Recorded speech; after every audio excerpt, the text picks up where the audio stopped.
Broadcasting live from the Business RadioX studios in Atlanta, Georgia, it's time for Atlanta Business Radio, spotlighting the city's best businesses and the people who lead them. And we are back with GSU ENI Radio, broadcasting live from the Georgia State Entrepreneurship and Innovation Institute. Lee Canterstone Payton here with you this afternoon. This is the home stretch, man. We've got 3 episodes under our belt, but I'm convinced we saved the last one, the best one, for last, Lee. Please join me in welcoming to the program. We've got 3 guests, but first up, we're going to invite to speak Miss Elissa Russell. Good afternoon. Hi, how are you? Well, it's exciting, Stone. Each one of our guests are part of ENI's Startup Incubation and Mentoring course, and I believe, Elissa, you went through some mentoring with one of the folks here at ENI. You want to talk about her? Yes, that started with Dr. Isabel Monlouis. Basically, she found me. I'm actually not in the business school. I'm from the College of Education and Human Development, and she found me on LinkedIn. Yeah, and was like, come over. She's a good finder. She is. She is. She really hunted me down. Like, seriously. She's like, I was looking for your phone number. I sent 2 emails, and I saw it, and I said, I don't know this lady. I'm not in the business school. I'm in education, so I never responded. And then finally. That's not going to stop her. Right. You not responding. But it's been the best thing that's ever happened. Like, really? Yeah. Mm-hmm. So talk about the work that she's helping you with. So I have a social entrepreneurship business called READI, R-E-A-D-I, and read right to left, that is I read. So I engage in social change by upskilling low literate adults. And what does upskilling mean? Upskilling means to elevate one's skill set. So generally, we talk about people as being in unskilled labor, but I don't believe that that's true. I believe any job that you do, you have to have some skill. Exactly. Right. So upskilling is the act of enhancing those abilities. Maybe you are currently in a janitorial position and you lack digital skills. So if I can provide those skills for you, you can be a manager or a supervisor. Mm-hmm. So that is what upskilling is at READI. So now, had you been working on this kind of mission before? Yes. So I came from, first I was in for-profit working in language literacy with non-native English speakers. And then I moved into the nonprofit sector. And it was kind of there that I began to see that, a lot of adults are low literate, but they are also working. So they just don't have access to the right trainings in order to move themselves up. They tend to be in GED programs for 1 to 2 years, but it's because of their job schedule. So I thought, what if I could just offer the classes at their job and offer industry specific trainings for them at the job that they're at that could allow them to move up. And then how are you facilitating this work? Is it with like human to human, or is it online? Like, how do they do the learning? It is face to face on site during work hours, paid for by the employer. Wow. How'd you pull that off? It's a lot of talking. I do a lot of talking, but mostly I found a method of how does it benefit that employer. For the most part, employers do want to engage in social change. That is a big push towards that today. So if you decide to help those employees that generally are omitted, the ones that are in your parking garage or doing the landscaping, then number one, you have better job performance, better job satisfaction, the opportunity to promote from within. And in the state of Georgia, if you actually offer a GED class, Georgia gives a tax subsidy to those companies between $250 up to $1,200 if they pass all 4 GED tests. Wow. So by going through this program, do a high percentage pass the test? Yes. I mean, there are always people who aren't as motivated as others, mm-hmm. but when you have young adults that have a whole life ahead of them, people tend to just not have access. But once they see that the employer's like, hey, I believe in you, I'm going to invest for you to have training here on the job, then they're willing to put forth their best efforts. So now walk me through kind of when you had the idea and you said, I'm going to get one of these companies to let me come in there and do the work on site. What was that first? Do you remember the first company that agreed to this? It was the Department of Watershed Management. Uh-huh. Yeah. And they actually wanted just a flyer. I was working for a company at the time and they said, hey, can we send some students over to you guys? And I was like, yeah, I think when you say literacy, most people feel turned off. What do you mean? I can read and write, but they wanted to develop some professional writing skills. So I came over and did a presentation about we can do what's called a professional development. We won't discuss literacy, although that will be the target of our actual curriculum. And we'll say it's about upskilling individuals so they can move up at the Department of Watershed Management. And so when you framed it that way, people were highly receptive, especially because there were job opportunities that the company were trying to fill. So they were very receptive. I did the first cohort of 25, and I actually taught those individuals myself. So now, do you have anybody that's memorable that you remember, wow, I really made an impact on this person's life? Actually, over the course of the time that I identified I should be working in upskilling instead of just trying to give people a GED, there was one woman, her name is actually Sedona, and she was homeless at the time that I met her. And she had only ever passed 2 GED tests. Today, she works in Buckhead at one of the hotels. I think she's moved up. She was in the kitchen, but she's now in the cleaning department, and she lives in West End. She has housing now. Wow. And she had been living on the streets for more than 3 years. So do you ever get feedback from the people you work with to say, hey, this really changed my life? Absolutely. Absolutely. It happens all the time. I tend to try to connect with everyone using social media. So I often hear back from others saying, hey, I really miss you. Thank you so much for what you did for me. Thank you for believing that I could be moved forward, because often we just classify people. Oh, if you're a cleaner, you want to be a cleaner, and that's your responsibility. But to have someone say, hey, I bet when you were a kid, you didn't say, I want to mop floors for the rest of my life. It just so happened your circumstances put you in this position. So people are very grateful to have someone believe in them. Now, do you find that more and more organizations are kind of opening their mind to this social change and helping people up kind of mentality? I do. And I think it does take a lot of convincing. It takes a lot of discussion, and it requires that you have to outline to individuals, if you reach a certain level of success, if you don't reach back and pull someone else up, then you're not actually successful. And either way, anytime there's someone below you on the rungs on the ladder, you're going to have to take care of those people. So either you give them a hand up instead of a hand out, or you just pay for them regardless. And that's But part of this, from the business standpoint, it's not charity in the sense they're just giving people skills or money. There's a business case for them to do this, because, like you mentioned, this keeps their employees. There's retention. They're hiring within. Exactly. And you really lower your HR costs. I find the people that I'm trying to serve, those positions tend to have the highest turnover rates. So when I talk to companies about, hey, what are you spending annually on recruitment, training, uniforms? I had actually a case study. I talked to an HR manager from a large hotel group, and he said, Elissa, it costs us $1,000 to onboard one person in our maid service department, and that people typically only stay on the job 6 weeks. And I was 6 like, weeks? $1,000. Yes.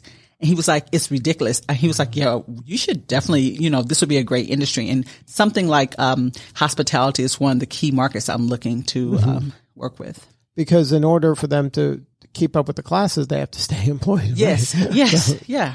And the classes just have to be where people can get to them. I think we often forget that if you don't realize the barriers to success in terms of transportation, childcare, and health. It'd be great to say, well, after work, you should go take a class. After work, but I got my kids and yes, I got to get exactly. home. Right. And my bus pass only gives me 20 rides a month. So you're asking me for at least 2 more rides, 2 to 3 times a week. I can't afford that. The math isn't there. And we just don't think about those things. But I feel it's my job to say, hey, here are the barriers to success, but this is how you can fill that gap for them. So now, from the standpoint for the people you're educating, what does a class look like? Like, if somebody's going to one of these classes, like, take me through what a sample class looks like. So the READI process starts with me going in and speaking to the employer about what their skills gaps might be or that they might consider amongst their employees. And then secondly, I go in and meet with the employees and do an assessment to determine what the need is. Sometimes people think, people just don't have digital literacy skills. And perhaps it's actually they don't have math skills. Oftentimes it's a language literacy issue, especially in manufacturing or packing. There are a lot of non-native English speakers in those industries. Afterwards, I kind of present them with, hey, this is what it needs to be, a 10-week program. This is a curriculum. We're going to do a pre and post test, and I present them with outcomes at the end. So you kind of hear whatever their needs are, and then you customize a program. Exactly. That is going to help them achieve whatever the outcome they desire is. Exactly. And it's contextualized to their industry. So if it's hospitality, I will try to ensure that the content I'm using speaks to things that they're looking at every day. So you're using the language they use every day instead of teaching them generic language. Exactly. So now, are they typically 8 to 12 week programs? Typically a 10 to 16 week program would be pretty standard. And then, when you started implementing this, was it harder then? You had to spend more time educating and now people get it more, or it's still difficult for you to get new clients? So I work with quite a few partners. There is a big push in Georgia for workforce innovation. So I think that it's moderately difficult at this point. It's not so severe that people have heard of, that there's a skills gap throughout, even for us who we're considered, professionals in our field. Right. But every day there's new technology. So there's a skills gap for us, but even more so for people who are undereducated. So I think people are receptive. They've at least heard of this idea. Mm-hmm. And then what about some of the work that you've been doing is starting to get recognized and you're getting grants and you're getting some attention? Yes. So this last year, I was recognized by the Clinton Global Initiative. So in April, I'm headed to Scotland to a conference that's about social entrepreneurship and social change. So we'll all be presenting our ideas and what we're doing. And there will be a few individuals there that might want to invest, international investors, and there'll be a huge marketplace. There's probably over 50 countries attending, and people are working on ideas for the environment, for child sex trafficking, and I am working on making us a literate world. Wow. So now, are you finding partners here in Georgia, in Atlanta? Yes, I've been speaking with Atlanta Technical College, which has a whole workforce innovation department, as well as many city government agencies. And then, talk about how GSU's impacted. I know you got this mentoring and that kind of shifted maybe the way you were going about what you were doing. But is there any other ways that GSU has helped you kind of Well, here at Georgia State, the inclusivity has been phenomenal. In my department, education and human development, typically people are just going to be teachers. They're going to go to K through 12 education. That's the path. Right? Yes, exactly. So you're on a different path. Exactly. So coming over to the department, everyone's been very receptive to it. It's fine that you're in education, but you're still an entrepreneur, and that's what that looks like. And, they've really opened my eyes to creating a budget and marketing and having a team and having a board. And these are things that aren't discussed in my home department. Right. So just having access to so many brilliant resources has been phenomenal. And it's really helped me better speak about what I do, because before I talked about it in terms of academia versus in terms of economics, which is what people want to hear about. Right. So now, what do you think about that shift in the mindset?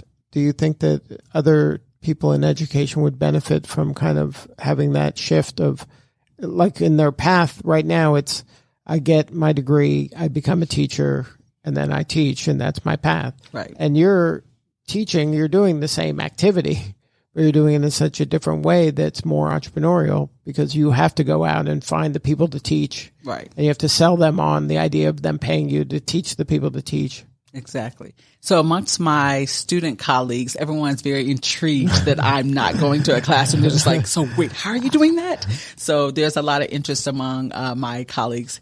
Are they curious? Yes. Or they think you're crazy? No, they think it's great, because they definitely also know that there is a need, especially for the parents of the kids that they serve. So there's a lot of, like, could you come to my school? I have a lot of interest outside the state of Georgia for me to come and speak to people about developing their adult education programs and working with companies. There are a few professors that I've gotten on board in the CHD department, and at first they were like, so you're doing what now? Right. So you do know there's a school over here. And there. Right. So they need teachers, right? Yeah, right. I'm confused. They're slowly coming around to it. So they've been very supportive as I've said, hey, I'd like to take all my electives in the business school so that I can. They're like, why are you doing that? Right, exactly. No one does that. So, it's slowly but surely there's a big turn, I think, across the university in order for others to say, okay, I believe that all majors really should have this entrepreneurial ideology behind them, because the world is always changing. And I think traditional education is going to have to change for us to have a better impact, and entrepreneurship is going to be the way to go.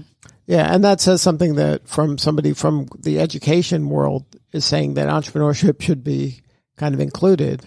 And that's where I think that GSU does a great job from an innovation standpoint to really make that as part of the DNA of the college as a whole. I absolutely agree. And from an academic standpoint, we should be teaching this to our youth. This should be part of 10 through 12 education, because everyone is not well suited to a suit and tie or a time clock. Or to even go to college, really. Right, yes. And then this opens them up to different paths where they can kind of create their own path. Exactly. And maybe they'd stay engaged and stay in school longer if they knew that. Yes, I think that GSU is an innovator in this respect of saying, hey, everybody, come on over. Good stuff. So now if somebody wanted to learn more, do you have a website for your company? I do. It's consultreadi.com, CONSULTREADI. Good stuff. Well, thank you so much for sharing your story today. Thank you for having me. All right, next up on GSU ENI Radio, we got Mr. Andrew Chambers. Welcome. Thanks for having me, Lee. Tell us about your entrepreneurial venture. I am the chef owner. My wife and I are chef owners of Pink's Barbecue. We're a mobile barbecue company that has a southern soul with an international flair, is what we like to say. So now, how'd you get into culinary? Have you always been interested in this? Actually, I kind of stumbled upon culinary. I was a salesman, and in my experience, when you're in sales, for me, when you work on commission, it can bring things out in you that you don't necessarily.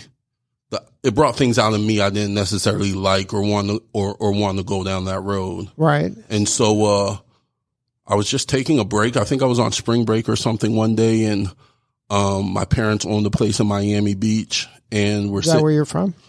I grew up back and forth between New Jersey and Miami Beach. Mm-hmm. My parents owned real estate in Miami Beach, but I'm first generation Jamaican American. Mm-hmm. But in any case, I was in Miami Beach, and my mom said to me, this was in his heyday when Emeril Lagasse was a big deal. And she's like, the school Emeril went to is down the street. You want to go see? And so I'm like, that'll be cool. Let's go see. And we went on a tour of Johnson & Wales University, and I ended up going to culinary school for a year. It was too expensive for me. So my parents owned a convenience store. And so I dropped out of Johnson & Wales, and I talked them into putting a commercial kitchen in their store. And I went to the School of Hard Knocks. I just rolled a menu what I thought people would like and opened the door. Really? And, so what was your gut feeling about what people would like? So my parents' store, they wouldn't like me saying this, but it was in the hood in one of the busiest. I'm from Miami. Where in the hood? It was in North Miami at 105th and Biscayne Boulevard, mm-hmm. right across from Tropical Chevrolet. Mm-hmm. And so, but you got a built-in audience. If you got good food, Tropical Chevrolet is a nice flow. That's what I was saying. Our parking lot was shared with a laundromat. Mm-hmm. There was a huge car dealership across the street and projects all around us. So I'm like, those people who are in that laundromat, they just dropped they got nothing to do, buddy. They're going to want to eat. And those car salesmen who can't leave, they're going to want to eat. They're going to want to eat. So I'm like, we're going to put some hamburgers and some chicken wings. And I made some jerk chicken and some curry chicken, and I'm like, let's sell it. And the first day I sold out of everything. Wow. And so then what'd your parents think? They were like, let's do this again. Let's do that tomorrow. And so, we did it again. All my friends were in culinary school. You tell a bunch of broke college kids, come work for me and you can eat for free. Right. That wasn't hard to find employees. And so that was in 2003. And at the end of the day, I just realized I'm the youngest of 6 kids in the Jamaican household. I've been cooking my whole life. Mm-hmm. I've been in the kitchen my whole life. When I was in 2nd grade, I knew how to season meat. So it just made sense to me. Hi, I'm Elissa. I'm the oldest of 6. I've been cooking all my life. So you get it. I learned how to season meat around the same time. You get it. So it just made sense for me. And then, so then how did the barbecue come into play? I just like barbecue. And my wife and I were sitting around, I think it was like 2014. And I had been saying to her, I want to buy a smoker. And she's like, why? And I'm like, I really love barbecue. A lot of time is synonymous with lesser cuts of meat. Right. Because it cooks so low and slow, right. then it can fix anything. Just like Jamaican cuisine, I love taking the pieces of meat that people don't really think about mm-hmm. and making them good. And I just believed I could do it. And so we're sitting around with some friends, and somehow it came up, smoker, barbecue. And my friend was like, well, here's a smoker on Craigslist. It was $2,000. And so I said, I'll put in that was 1,000. 2,000 on Craigslist. So this had to be a big smoker. Yeah, it was a big smoker, but it was really actually like a $15,000 smoker somebody had built. You know, they came up on some hard times. And so I just said it without asking my wife. She gave me a look. I said, you put in 1,000, I'll put in 1,000. And they said, okay. And that was the first iteration of Pink's Barbecue. We bought the smoker. I went to some country town I had never been in. I didn't feel comfortable there. We bought this smoker. We drove it back to Noonan where I live. And, I went in the kitchen and just started making recipes, rubs and so you were just experimenting. And so I think I played around with family and friends for like 2 weeks. And then one Friday I just decided I'm going to go to this Dollar General and ask the manager if we can post up in this parking lot. And he said, yeah. I said, I'll feed your staff. He said, okay. And the first day we sold out. So were you smoking right there in the parking lot, or you were? Yeah, we were pretty much, not the pork butts because they take some time, but right. Everything else, the ribs and the chicken and the corn, was right there in the parking lot. And so it's not a food truck; it's bigger than that. It's a trailer, a utility trailer, a dual axle utility trailer that had a smoker fabricated. It was built into it. Yeah. Wow. Yeah. And so you still use that? No. So that situation went south. I think just season of life. We had to put it on the back burner for a few years. And then last year, I knew I'm getting ready to graduate. I'm thinking about after school and so on and so forth. What was your degree in? The whole time my degree's been in first it was managerial science. Right. But I came to Georgia State because at the time they had a focus in entrepreneurship. Right. Since I've been here, they launched the entrepreneurship degree. Right. And so I'm like, that's what's up, because that's me. And so it's been the entrepreneurship. Because you figure you got the culinary. Right. You've already got that. So right. Let me learn some of the business entrepreneurial stuff right. to really make you more well-rounded. Exactly. And to enable me to speak to investors or potential right. investors and just know the back office a little more. And so, last year I said to my wife, I think, I want to birth Pink's back. And that was what it was called before? It was called Pink's Barbecue before.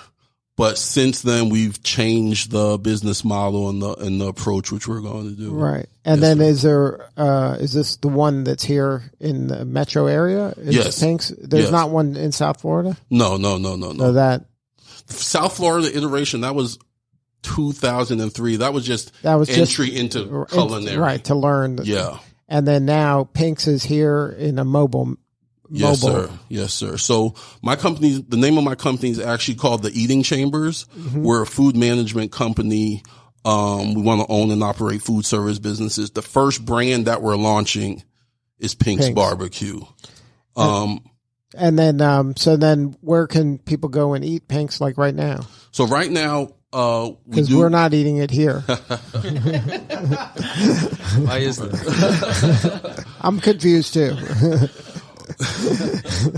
Right now, Pink's we operate on the weekends and for certain caterings. Do you do like festivals or not festivals yet? But I've been talking with my professor mentor, Dr. Jackson, and he's kind of pushing me in the way of festivals and so on and so forth. But of late, we do corporate catering. So someone will hire you for a specific thing, right? And you show up and you cook for them, right? But the thing that so Pink's, the initial goal was to use the mobile aspect to generate revenue to build a brick and mortar. Okay, so that was the goal. That was the goal of your head when you initially, started. Right. Of late, we've pivoted a little bit, mm-hmm. and we've turned it. You sound like an entrepreneur. You're pivoting. It's a true entrepreneur. GSU. Right. But we've pivoted, and we're actually developing Pink's to be a mobile franchisable model. Oh, nice. And so the goal is to turn the mobile concept into the product itself and franchise it out. Will it be a food truck, or you're specifically saying mobile and not food truck? When we say mobile, the goal with franchising is giving people opportunities. Mm-hmm. So some entrepreneur may have the opportunity to raise $30, $40, $50, $100,000, whatever it is, or have the resources to buy a food truck. But you might have the small guy who has 10 grand to get it all said and done and start his future. And so I keep saying mobile because I want to give both of those people the opportunity at whatever stage in life stage they are. So we right now, I have a 1-year-old. Daycare is very expensive. And so I don't have 30 grand for a food truck right now. So I literally bought a utility trailer. I bought some propane tanks. I know a welder, and we're building another smoker. And, but you're making it the, Andrew Chambers way, exactly the way you want it to be. So it's replicatable. Exactly. And what we're doing is we're formulating right now recipes and procedures. The other thing about Pinks is I was at Georgia State and I met a journalist and a barbecue historian. His name is John Akmoudi. He wrote a book called Smoke Lore. And this is what he says. He says, barbecue is the English version of a Spanish word describing an Indian cooking technique. Now, the preconception is that for most people, it was for me, that barbecue was American. But Jim says some other stuff. But after hearing that and hearing him speak, the bottom line is barbecue is a cooking technique. Right. Wood and fire, direct or indirect heat. People have been doing that since caveman. Right. The dawn. Right. So we wanted to turn Pinks into a brand that not only sold the pulled pork and the coleslaw and the ribs, but also paid homage to barbecue from around the world. So jerk from the Caribbean, asada from Latin America, yakitori from Japan. So Pinks, you will find the staples that you expect to see when you hear barbecue. But when you come to Pinks Barbecue, you'll also get that global influence as well. So now in Jamaica, how do they do barbecue there? Jamaican barbecue is referred to as jerk. And so jerk isn't the spice necessarily. It's also a method of preparation. Yes. It's preparation, but also cooking. Yes. So it's, characterized by pimento wood, pimento spice over indirect heat and cooked for a long period of time to tenderize and impart flavor. So we've created a jerk recipe. We marinate our meat for at least 24 hours. I found a source to get authentic pimento wood. For me, authenticity is important. So we got pimento wood imported from Jamaica, and we make authentic jerk chicken, jerk pork, jerk fish. So in order for somebody to execute this at scale for you, you're going to need to have systems for them, right? So, right. So for us, what we're crafting right now is the recipes, and we're crafting a model in which initially we would prepare the food and we can sell the food to our franchisees, and then they can. But they have to smoke it. Right. They'll have to smoke it at a certain temperature for certain periods of time, which we would train them on. But you're sending them the meat already seasoned, pre-seasoned, and ready to go. They just got to throw it on. Or at the very least, the seasonings and amounts, and they can follow the directions. And so now Pinks has been selling stuff here locally. You're already doing some version of Pinks. Right now, we do Pinks. A version of Pinks, pretty much part-time as needed. When people call, we answer. I graduate in May, and the goal is after I graduate to step into Pinks more aggressively and replace one of these full-time jobs that me and my wife have.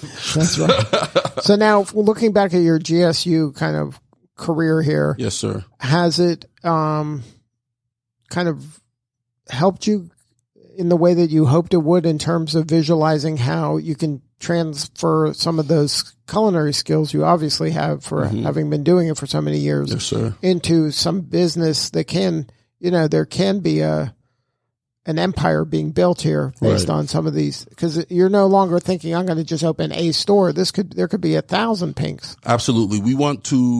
At our core, we want to create opportunities. That's what I want to do. I want to create opportunities. I get kind of emotional about it.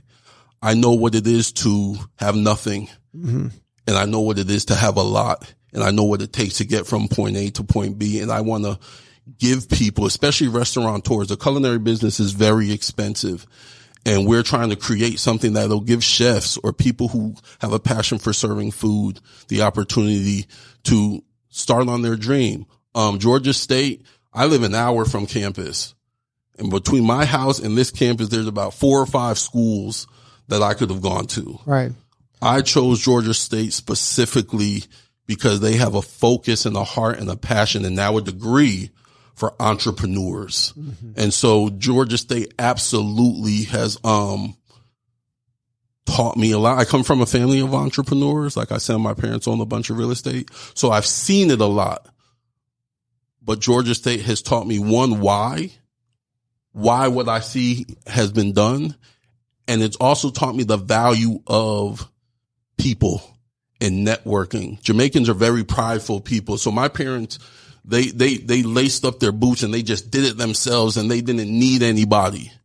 That's not scalable. Right.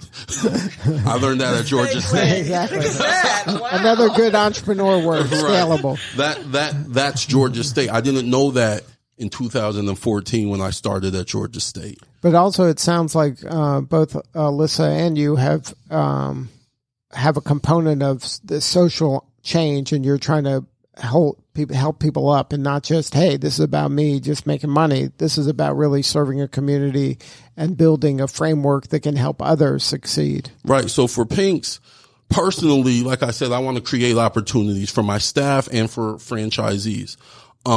Socially, my wife and I are passionate about health. So we want Pinks, a portion of all our proceeds, to also go towards eradicating obesity in the United States. And we want part of our proceeds to go towards placing children in their forever homes. We love adoption. My wife and I are in the process of adopting a baby. And we just feel like those are 3 things that are very, very important to us. It's what we stand for. And you're right, it is what motivates us. So now, is it going as fast as you'd like? I don't like working for people, so no.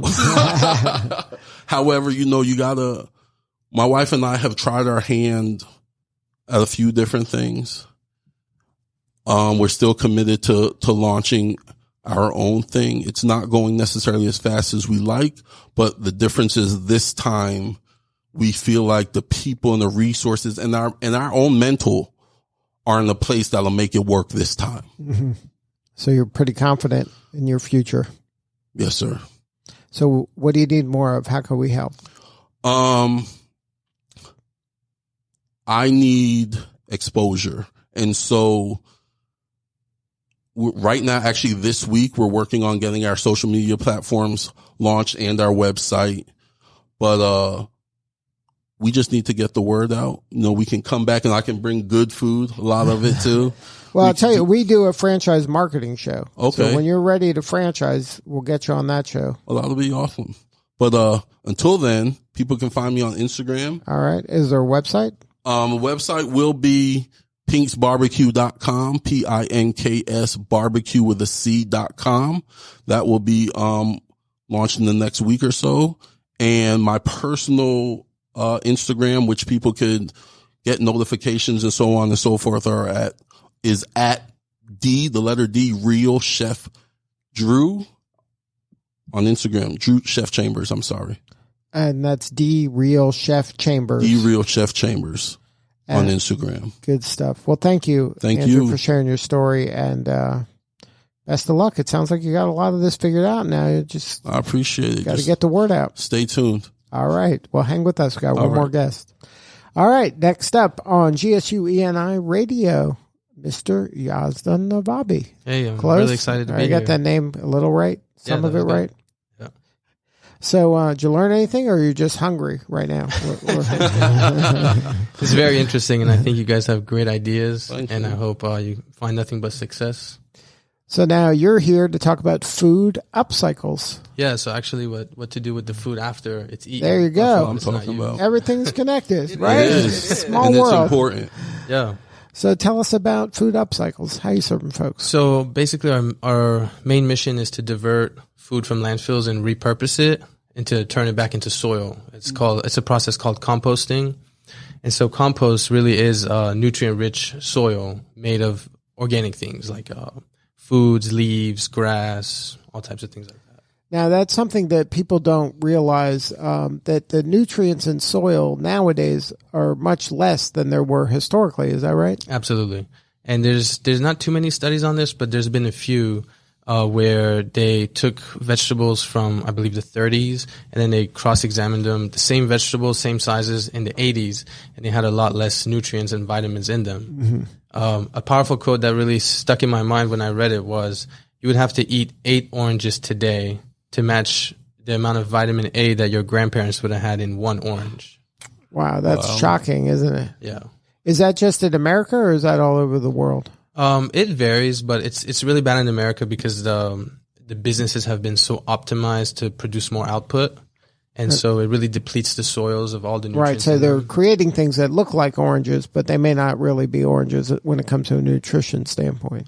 Exactly. I mean, I remember when I was a child, we used to eat strawberries and they would drip down our faces. Right. And now you buy strawberries and they're completely different. Right, that's kind of weird. They're dry and you don't think about it. I mean, you just think, oh, it's a strawberry. I'm eating something healthy, but you got to eat. It's not the same. Yeah, and we think if we eat a certain amount of fruits in a day, we're covered for our vitamins. But the thing is, those vitamin levels in that fruit have been diminishing, but the standards have kind of stayed the same. Right, they're still saying, 10 strawberries, but it might be now 50 strawberries to equal the 10 that it used to be. Exactly.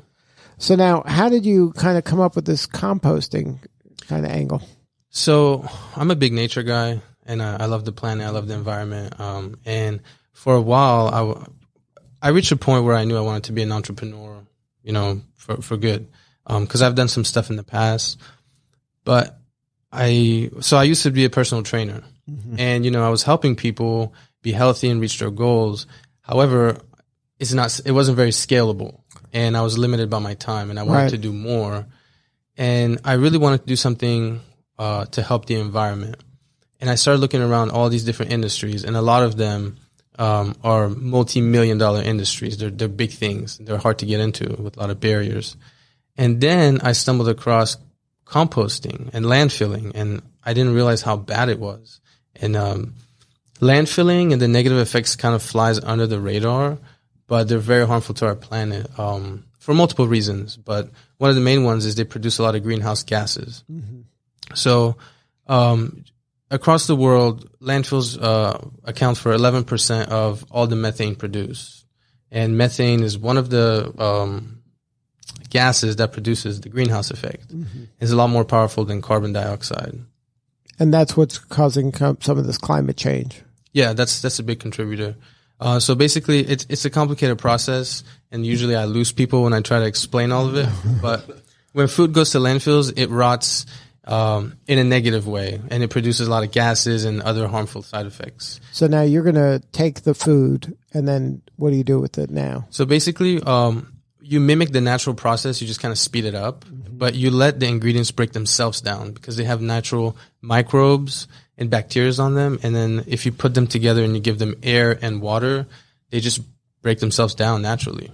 So now, is this a device that you want people to buy? Like, how would I participate in this if I wanted to do this? So it's a service. We'll pick your trash up, but it's only food trash. So then I'm going to have to put my food trash in a separate bin? Separate it, yes. Do you give me the bin, or I have to have my own bin? Yes, we're going to give bins and also biodegradable bags. And then, so you give me that, and then every week or month you come by and take this away? Yeah, so the customer controls it. You can do weekly, bi-weekly, however you want. So now when the soil, you're going to create soil that's more nutrient rich. Yes. Do I get to keep the soil, or then you're just taking it away? That could be an option. But as far as the market research we've done, a lot of people wouldn't have too much use for it, especially people living in urban areas. But so what are you going to do with the soil? Because the soil is going to be like super soil too. Yeah. Right? It's good. There's going to be good stuff. Yeah. So we're going to supply it to farmers and growers. And through doing that, we're hoping that we can grow the organic farming initiative. Georgia is not one of the top states for organic farmers, although we are one of the top states for farmers, period. But just not organic. Exactly. So we're hoping that this can help incentivize and push farmers to go organic. And then, so how does the money flow in this business? If you're taking my trash, am I paying for you to take the trash? Yes. And then the farmers are paying for the soil too? Yes, correct. So you're making money two ways. Yes. But there's a lot of overhead in the business. So Absolutely. I'm not begrudging you anything, but that's pretty smart to now have two people buying the same thing pretty much. Yeah. Yeah. But have you tested this? Like, what stage of a business is this? Yeah, it's kind of you know how startups are. They're pretty crazy. You kind of do everything. Is it in your head, but or do you actually have you done this? No, we have proof of concept. We're just trying to grow it more and get it more refined. But there are businesses right now that pay for it. There are a few composting services in Atlanta, but it's not very big yet. Mm-hmm. But there are people that are paying for it, and there's even more people that are willing to pay for it. One of the big incentives to compost is that 18 to 40% of all our trash is actually food. So if you can, and food could be, it isn't necessarily like food. It could be like the eggshells. Eggshells, yeah. Right. So that's kind of that's compostable. That's paper compostable. Towels, some paper products. Right. So like, what if I ate a steak and the bone? Is that compostable? So there's different forms of composting, different methods. Mm-hmm. The one we would be doing would not take meat. So it's no meat. It's only vegetables, like the ends of a carrot or something like that. Basically, no meat, no dairy, and then no eggs. But eggshells are fine. Uh-huh. And then, so I just put this in a bin or a plastic bag. Yeah. And then it doesn't really smell. If you pick it up once a week, it's not going to smell. And the thing is, it's going to reduce your actual landfill trash drastically. Mm-hmm. So you can probably save on that, especially for businesses.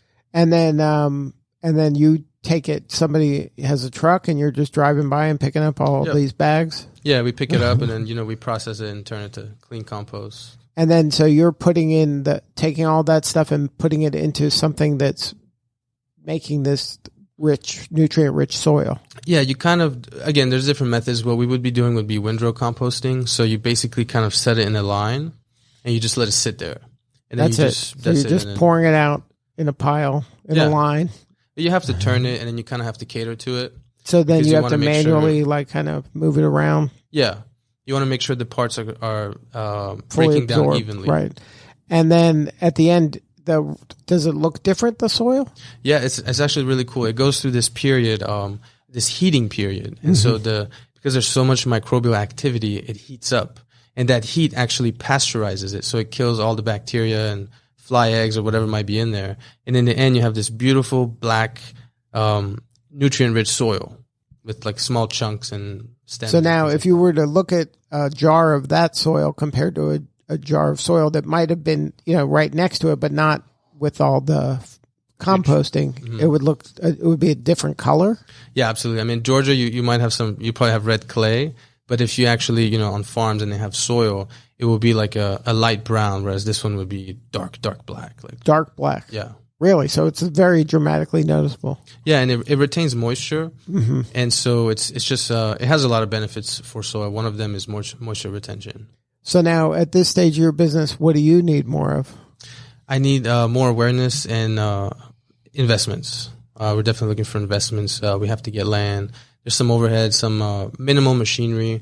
We have a simple process going to begin with, and then we're planning to scale it. But to begin, just nothing crazy. Is it just you, or do you have partners? I have a couple of teammates. I have 2 research assistants right now and a head of design, and I'm looking to recruit people, passionate people. And then can they be anybody, or do they have to be kind of these environmentally people, or like what kind of background do you need them to be? The biggest thing is the passion, because this is a socially and environmentally conscious company, and what we want to do is not just make profits, but we want to make the world a better place and help the environment.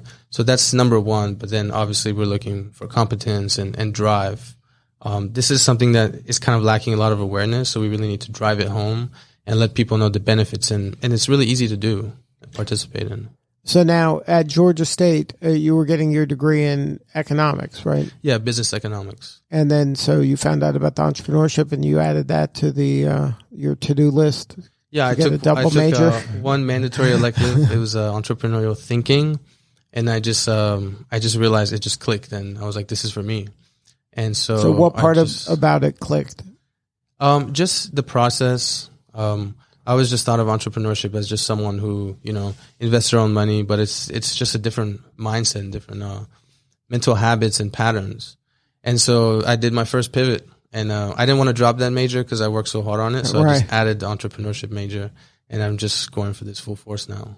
And then, so now though, you're not necessarily looking for a job. You'd rather get funding for this and make this dream come true. The Food Upcycles. That's your first choice. Absolutely. And I'm testing the market and getting stronger proof of concepts and more customers on board. And I'm really hoping that, by the end of fall 2020, we can get this thing going. And where are you at in school? Are you graduating now, or you're? So I'll be finishing my first degree this May, and then after this summer, my second degree. Okay, so you're on a little bit of a clock here, yeah. Right? And then is it hard to find people that want to get involved in the company? Kind of, startups are always kind of it's always a big risk. It's like, are you willing to jump? But we have a great idea here, and we are proving the concept, proving the business model. So as we develop it a little further, I'm sure people will be excited to jump on board. Do you need to find more like kind of restaurants that will give you their food leftovers, or do you need more individuals at their homes? Like, what group do you want to kind of get the waste products from? As of now, we're looking to target more businesses, so it's larger volume, kind of streamlined operations. And then in about 3 to 5 years, we look to start servicing the consumer. Residential. Yes. So you are looking for restaurants or catering companies that have a lot of food waste? Absolutely. Even retail stores, grocery stores, things like that. So have you found anybody to test with? We don't have our pilot up yet, but we have people who, expressed an interest. Yes. And they would say, this is how much I'd be willing to pay. And, I know a guy with a barbecue. A lot of meat. A lot of meat, though. Yeah. And do you have any farmers that would be open to taking the soil once you have it? Yeah. That is also another issue on the other side is pure organic compost is really hard to find. Mm-hmm. And another trend is that a lot of times it's not, what would you call it? It's not a steady supply. So you might need it now to, for your harvest, but you get the compost late. Uh-huh. That will affect you. Sometimes it can take months for you to get your compost. Right, and it's hard to get a reliable source. So right. You're trying to be that reliable source. Exactly. Good stuff. Well, congratulations. Sounds like a great idea, and it sounds like you're moving in the right direction. Yes, sir. So now if somebody wanted to learn more, what's the best way to find you online? Yeah, so our social media is up, but it's not really producing material yet. And I'm working on that with my head of design to start pumping some stuff out. But it's Food Upcycles on Instagram, Facebook, and Twitter. It's Food Upcycles. Good stuff. One word. Well, thank you for sharing your story, and best of luck. Thank you for having me.